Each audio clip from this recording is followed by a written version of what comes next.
ಎಲ್ಲರಿಗೂ ನಮಸ್ಕಾರ ರೀ. ಹೆಂಗದಿರಿ? ನಾನು ಶ್ವೇತಾ.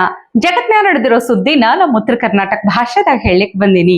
ಮಸ್ತ್ ಚಾ ಕುಡ್ಕೋತ ಖಡಕ್ ಮಿರ್ಚಿ ಮಂಡಕ್ಕಿ ನೋಡ್ರಿ. ನೋಡಿ ಕುಂದ್ರ ಬೇಡ್ರಿ. ಆಪತ್ತ ನಮ್ಮೆಲ್ಲಾ ವಿಡಿಯೋಸ್ಗಳನ್ನ ಲೈಕ್ ಮಾಡ್ರಿ. ನಿಮ್ಗೇನ್ ಅನಿಸ್ತದ ಕಮೆಂಟ್ ಮಾಡ್ರಿ. ನಿಮಗ್ ಗೊತ್ತಿದ್ದವ್ರಿಗೆಲ್ಲ ಶೇರ್ ಮಾಡ್ರಿ. ಇನ್ನು ನಮ್ಮ TV Vikrama digital channel subscribe ಮಾಡುವುದಂತೂ ನೆನಪು ಹಾಕ್ಬೇಡ್ರಿ. ಹಿಂಗೇ ಒಂದು ಗಾಡಿದಾಗ ಹೊಂಟಿದ್ದೆ ನಾನು. ಮುಂದ್ ಹೋಗ್ತಿದ್ದಂಗ ನನಗ್ ಗಂಗಾ ನದಿ ಕಂಡು ಬಿಡ್ತು. ಆ ಗಂಗಾ ನದಿ ನೋಡ್ಕೊಂತ ವಿಚಾರ ಮಾಡ್ದೆ. ಈ ಗಂಗಾ ನದಿ ನೋಡ್ಲಿಕ್ಕ ನದಿ ಅಂತ ಅನಿಸ್ತೈತಿ, ಆದ್ರ ಈ ನದಿ ನೀರು ಎಲ್ಲಾ ಕಡೆ ಇರ್ತೈತಿ. ನೀವ್ ಇವತ್ತೇನಾರ ನೀರ್ ಕುಡ್ದಿದ್ರಿ ಅಂದ್ರ ನಿಮ್ಮ ಹೊಟ್ಯಾಗ ಗಂಗಾ ನದಿ ನೀರು ಇರ್ತೈತಿ. ಅಷ್ಟೇ ಅಲ್ಲ, ಈ ಗಂಗಾ ನದಿ ನೀರು ನಿಮ್ಮ ರಕ್ತದೊಳಗೈತಿ. ನೀವ್ ಏನಾರ ಇವತ್ತು ರೊಟ್ಟಿ ಉಂಡಿದ್ರಿ ಅಂದ್ರ ಆ ರೊಟ್ಟಿದಾಗ ಗಂಗಾ ನದಿ ನೀರ್ ಐತಿ. ಯಪ್ಪ, ಶ್ವೇತಕ್ಕ ಏನಾಯ್ತವ್ ಯಪ್ಪ, ತಲಿ ಕಟ್ಟಿ ಏನೇನೋ ಮಾತಾಡ್ಲಿಕ್ಕತ್ತಾರಲ್ಲ ಅಂತಂದ್ರೆ ನೀವ ಎಷ್ಟು ವಿಚಿತ್ರವಾಗಿ ಮಾತಾಡ್ಲಿಕ್ಕೆ ನನಗಂತೂ ಬರುದಿಲ್ಲ. ಆ ಟ್ಯಾಲೆಂಟ್ ನನಗಿಲ್ರಪ್ಪ. ಆದ್ರ ಅಂಥ ಅದ್ಭುತ ಟ್ಯಾಲೆಂಟ್ ನಮ್ಮ ದೇಶದಾಗ ಕೆಲವು ಮಂದಿಗೆ ಐತಿ. ಬೆರಳೆಣಿಕೆ ಅಷ್ಟ ಅಂತ ಹೇಳ್ಬೋದು ನೋಡ್ರಿ. ಅವ್ರಿಗೋಸ್ಕರ ಇವತ್ತಿನ ಮಿರ್ಚಿ ಮಂಡಕ್ಕಿ ಸಮರ್ಪಣೆ. ಮೊದಲಿಗೆ ಕೇಳ್ರಿ, ಮಹಾ ಪಪ್ಪು ಮಾತಾಡುವಂಥ ತಪ್ಪು ಬೆಪ್ಪು ಮಾತುಗಳನ್ನ ರಾಹುಲ್ ಗಾಂಧಿ ಅಲ್ಟಿಮೇಟ್ ಬಿಡ್ರಿ. गंगा जी की ओर मैंने देखा, गाड़ी में बातचीत हो रही थी और मैं सोच रहा था क्या कि ये लगती तो एक नदी है। अच्छा, देख, मैं इसको देख रहा हूं, ठीक है, एक नदी दिख रही है, ठीक है, समझ गया। मगर इसका पानी, इस नदी का पानी सब जगह है। अरे कहना क्या चाहते हो? अगर आपने आज सुबह पानी पिया तो वो आपके अंदर है। यही नहीं, अभी और सुनिए, आपके खून में है। अबे साले, अगर आपने आज सुबह रोटी खाई तो उस रोटी में था।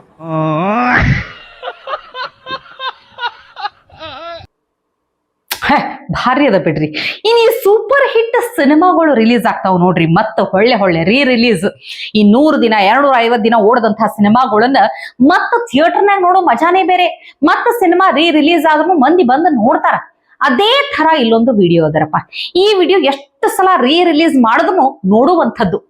ಇಂಥ ಪ್ರತಿಭಾವಂತ ಮಗ ರಾಹುಲ್ ಗಾಂಧಿಯನ್ನ ಹೆತ್ತ ತಾಯಿ ಸೋನಿಯಾ ಗಾಂಧಿ ದೇಶದ ಮಡಿಲಿಗೆ ಹಾಕ್ತಾರಂತ.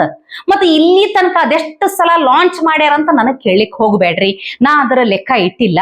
ಆದ್ರ ಭಾರಿ ಮಜಾ ಅದ. ಈ ವಿಡಿಯೋ ಒಂದ್ಸಲ ನೋಡ್ಕೊಂಡು ಬರ್ರಿ. भाई और बहनों, मैं आपको अपना बेटा सौंप रही हूँ। ये शायद मेरा हिसाब से 150-200 बार रीलॉन्च हो चुका है। हर बार ऐसे ही करते हैं, मैं मेरा बेटा को सौंप देता हूँ, बट आपका बेटा को लेगा कौन? बेटा को जो आपका बेटा को जो भी अपना घर में लेगा वो तो बर्बाद हो जाएगा ना, आलू से सोना बनाना शुरू कर देगा। ऐसी मशीन लगाऊंगा, इस साइड से आलू घुसेगा, उस साइड से सोना निकलेगा। ಇನ್ನು ಗೌತಮ್ ಅದಾನಿ ಸೇರಿದಂಗ 8 ಮಂದಿ ವಿರುದ್ಧ ಅಮೆರಿಕಾದಾಗ ಲಂಚದ ಆರೋಪಗಳು ದಾಖಲಾಗಿತ್ತು. ನಿಮಗೆಲ್ಲ ನೆನಪೈತಿಲ್ಲ. ಮೇಲ್ನೋಟಕ್ಕೆ ಇದು ಹೆಂಗ ಅನಿಸ್ಲಿಕ್ಕತ್ತಿತ್ತಂದ್ರ ಅಮೆರಿಕಾದ ಕಾನೂನು ಪ್ರಕಾರನೇ ಕ್ರಮ ತಗೊಳ್ಳಿಕತ್ತಾರ ಅಂತ ಅನಿಸ್ತಿತ್ತು. ಆದ್ರೆ ಇದ್ರ ಹಿಂದ, ಎಲ್ಲಾ ಬೆಳವಣಿಗೆ ಹಿಂದ ಒಂದು ದೊಡ್ಡ ಮೊಸಲತ್ತೆ ನಡೆದೈತಿ ಅನ್ನುವಂಥ ಸಂಶಯ ಬಂದಿತ್ತು. ದೊಡ್ಡ ಪಿತೂರಿನೇ ಆಗಿರ್ಬೇಕಂತ ಹೇಳಿ. ಯಾಕಂತ ಹೇಳ್ತೀನಿ ಕೇಳ್ರಿ. ಅದಾನಿ ಮತ್ತು ಭಾರತದ ಬೆಳವಣಿಗೆಯನ್ನು ಸಹಿಸಲಾರದಂತಹ ಶಕ್ತಿಗಳು ಈ ಪಿತೂರಿ ಹಿಂದಿರಬಹುದು ಅನ್ನುವಂಥ ಮಾತು ಕೇಳ ಬಂದಿತ್ತು. ಯಾವಾಗಪ್ಪ ಅಂದ್ರ ಡೊನಾಲ್ಡ್ ಟ್ರಂಪ್ ಅವರು ಅಧ್ಯಕ್ಷೀಯ ಚುನಾವಣೆದಾಗ ಗೆದ್ದು ಬಂದ್ರು. ಆದ್ರ ಇನ್ನ ಸ್ವಲ್ಪ ದಿನ ಜೋ ಬೈಡನ್ ಅಧಿಕಾರನೇ ಇತ್ತು. ಅಷ್ಟ್ರೊಳಗ ಈ ಡೊನಾಲ್ಡ್ ಟ್ರಂಪ್ ಅವರ ಅಧಿಕಾರದ ಹಾದಿಯನ್ನ ಹೆಂಗರ ಮಾಡಿ ಕಠಿಣ ಮಾಡ್ಬೇಕಾಗಿತ್ತಲ್ಲ, ಅದಕ್ಕೆ ಏನೇನು ಬೇಕು ಮಸಲತ್ತುಗಳು ತಂತ್ರಗಳನ್ನೆಲ್ಲ ಜೋ ಬೈಡನ್ ಮಾಡ್ಲಿಕ್ಕತ್ತಿದ್ರು ಅನ್ನುವಂಥ ಆರೋಪ ಇತ್ತು. ಅದರ ಭಾಗವಾಗೇನೆ ಈ ತರ ಅದಾನಿ ವಿರುದ್ಧ ಮಸಲತ್ತು ನಡೆದಿತ್ತು ಅನ್ನುವಂಥ ಮಾತಿತ್ತು. ಇಂಥ ಸಂಶಯ ಬರ್ಲಿಕ್ಕೂ ಕಾರಣಗಳಿರ್ತಾವ್ರಪ್ಪ, ಸುಮ್ನೆ ಹೇಳುವುದಿಲ್ಲ. ಯಾಕಂತ ಹೇಳ್ತೀನಿ ಕೇಳ್ರಿ. ಇಷ್ಟ ದಿನ ಜೋ ಬೈಡನ್ ಸರ್ಕಾರನೇ ಅಧಿಕಾರದಾಗ ಇದ್ದಾಗ ಸುಮ್ಮನಿದ್ರಿಲ್ಲ. 4-5 ವರ್ಷ ಯಾಕೆ ಸುಮ್ಮನಿದ್ರು? ತೀರಾ ಇನ್ನು ಅಧಿಕಾರಾವಧಿ ಮುಗಿಯೋ ಟೈಮ್ನಾಗ ಜೋ ಬೈಡನ್ ಇಂಥದೊಂದು ಮಸಲತ್ ಮಾಡಿದ್ರು. ಅದಾನಿ ವಿರುದ್ಧ ವಿಚಾರಣೆ ಮಾಡ್ಬೇಕು ಅನ್ನುವಂಥದ್ದಾಗಿರ್ಬಹುದು. ಇದೆಲ್ಲ ಮನಸ್ಸಿಗೆ ಯಾಕೆ ಮಾಡ್ತು ಅನ್ಲಿಕ್ಕೆ ಬೇರೆ ಬೇಕಾದವ್ರು ಬುದ್ಧಿ ಇದ್ದವ್ರು ಯಾರಾದ್ರೂ ಕೇಳ್ತಾರೆ ಈ ಪ್ರಶ್ನೆ. ಈಗ ಯಾಕಪ್ಪ ಈ ಪ್ರಶ್ನೆ ಅಂತಂದ್ರೆ, ಈ ಮಾತೆತ್ತಿದ್ರ ಸಾಕು ರಾಹುಲ್ ಗಾಂಧಿ, ಪ್ರಿಯಾಂಕಾ ಗಾಂಧಿ, ಅಂಬಾನಿ, ಅದಾನಿ ವಿರುದ್ಧ ಏನೇನೋ ಮಾತಾಡ್ಲಿಕ್ಕೆ ಹೋಗ್ತಾರ, ಏನೇನೋ ಆರೋಪ ಮಾಡ್ಲಿಕ್ಕೆ ಹೋಗ್ತಾರ. ಇಲ್ಲೊಂದು ಅದ್ಭುತವಾದ ವಿಡಿಯೋ ಅದ, ಕೇಳ್ಬೇಕು ನೀವು. ಪ್ರಿಯಾಂಕಾ ಗಾಂಧಿ ಮಾತಾಡಿದ್ದ ವಿಡಿಯೋ ಭಾರಿ ವೈರಲ್ ಆಗಿದೆ. ಅದ್ ಎಂಥ ಅರ್ಥಗರ್ಭಿತ ಮಾತು ಅಂದ್ರ ಒಂದು ಸಲ ಕೇಳಿದ್ರೆ ಅರ್ಥ ಆಗಲ್ಲ ನಿಮಗೆ. ಮತ್ತು ಹೊಳ್ಳೆ ತಿರುಗಿಸ್ ನೋಡ್ಬೇಕು ನೀವು. ನೋಡ್ರ ಒಂದ್ಸಲ. आपने अडानी का नाम सुना है? ತಾವು ಅದಾನಿ ಅನ್ನಂತವರ ಹೆಸರನ್ನ ಕೇಳಿದ್ದೀರಾ? सुना है, सुना होगा ಕೇಳಿದ್ದೀರಾ? कि अडानी जी वो उद्योगपति हैं जिनको इस देश की सारी संपत्ति सौंप दी गई है. ಅದಾನಿ ಯಾವ ರೀತಿಯಾದಂತ ಬಂಡವಾಳಶಾಹಿ ಉದ್ಯಮಿ ಆಗಿದ್ದಾರೆ ಅಂತಂದ್ರೆ ಈ ದೇಶದ ಎಲ್ಲ ಸಂಪತ್ತು ಸಂಪನ್ಮೂಲಗಳನ್ನ ಅದಾನಿ ಅವ್ರ ಕೈಗೆ ಬಿಜೆಪಿ ಸರ್ಕಾರ ಕೊಟ್ಟಿದೆ. और जब हम संसद में चीखते चिल्लाते हैं कि इनके खिलाफ अमेरिका में केस है, उसकी जांच करो, तो हमारा मुंह बंद किया करने की कोशिश होती है. क्यों? क्योंकि उस अमेरिका के केस में क्या था? यही था ना कि उन्होंने अधिकारियों को, सरकार को घूस दी ताकि आपके बिजली के बिल बढ़ा पाए.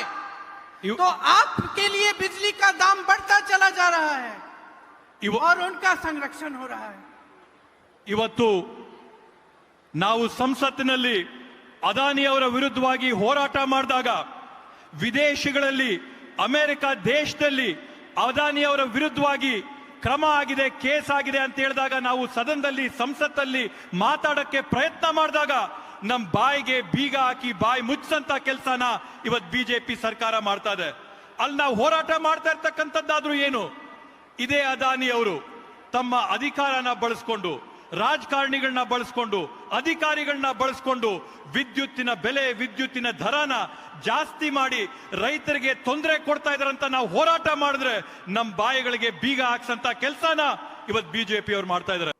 ಇದಕ್ಕೆ ನಮ್ಮ ಉತ್ತರ ಕರ್ನಾಟಕದ ಕಡೆ ಎತ್ತಿಗೆ ಜ್ವರ ಬಂದ್ರೆ ಎಮ್ಮಿಗೆ ಬರಿ ಎಳಿತಾರ ಅಂದಂಗಾಯ್ತು. ಮತ್ತಿನ್ನೇನ್ ಹೇಳ್ರಿ, ಅಮೆರಿಕದಾಗ ಇವ್ರ ವಿರುದ್ಧ ಕೇಸ್ ಆಗ್ಲಿಕ್ನು, ಭಾರತದಾಗ ಕರೆಂಟ್ ಬಿಲ್ ಹೆಚ್ಚಾಗ್ಲಿಕ್ನು ಏನು ಸಂಬಂಧ, ಏನು ಸೂತ್ರ?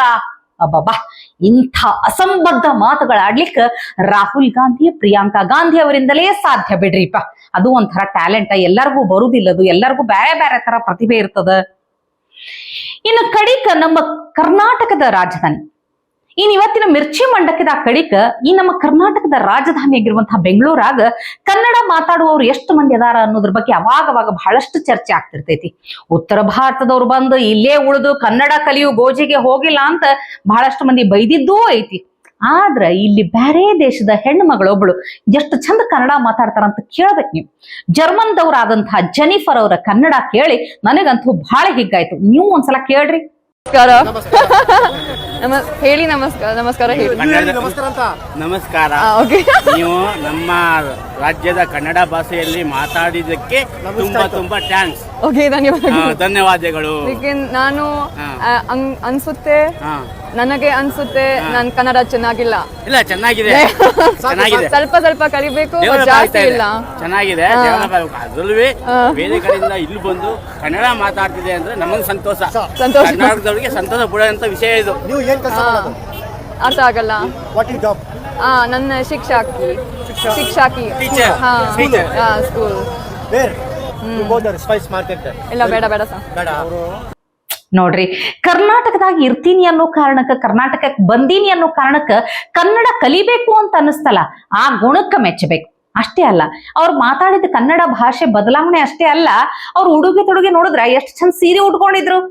ಈಗೀಗ ಈ ಬ್ಯಾರೆ ದೇಶದವ್ರಿಗೆ ನಮ್ಮ ಭಾರತೀಯ ಸಂಸ್ಕೃತಿ ಬಗ್ಗೆ ಪ್ರೀತಿ, ಅಭಿಮಾನ, ಗೌರವ ಹೆಚ್ಚಾಗ್ಲಿಕ್ಕತ್ತಿದ್ದನ್ನ ನೋಡಿ ನಾವು ಸಹಿತ ಭಾರತೀಯರಾಗಿರೋದಕ್ಕೆ ಹೆಮ್ಮೆ ಪಡೋಣ ಅಂತ ಹೇಳ್ತಾ ಇವತ್ತಿನ ಕಾರ್ಯಕ್ರಮ ಮುಗಿಸ್ಲಿಕತ್ತೀನಿ. ನಾಳೆ ಇಂಥವೇ ಮತ್ತೊಂದಷ್ಟು ಸುದ್ದಿ ತರ್ತೀನಿ. ಚಾ ಇಟ್ಕೊಂಡು ಮಿರ್ಚಿ ಮಂಡಕ್ಕಿ ನೋಡ್ಲಿಕ್ಕೆ ಕಾಯ್ಕೊಂಡಿರಿ. ಟಿವಿ ವಿಕ್ರಮ, ದೇಶ ನಿಮ್ಮ ಕೈಯಲ್ಲಿ. ಈ ಕಾರ್ಯಕ್ರಮ ನಿಮಗೆ ಇಷ್ಟ ಆಗಿದ್ದಲ್ಲಿ ಲೈಕ್, ಶೇರ್ ಹಾಗೂ ಕಮೆಂಟ್ ಮಾಡಿ. ಟಿವಿ ವಿಕ್ರಮದ ಕಾರ್ಯಕ್ರಮಗಳನ್ನು ನಿರಂತರವಾಗಿ ವೀಕ್ಷಿಸಲು ಸಬ್ಸ್ಕ್ರೈಬ್ ಮಾಡಿ, ಬೆಲ್ ಐಕನ್ ಒತ್ತಿ.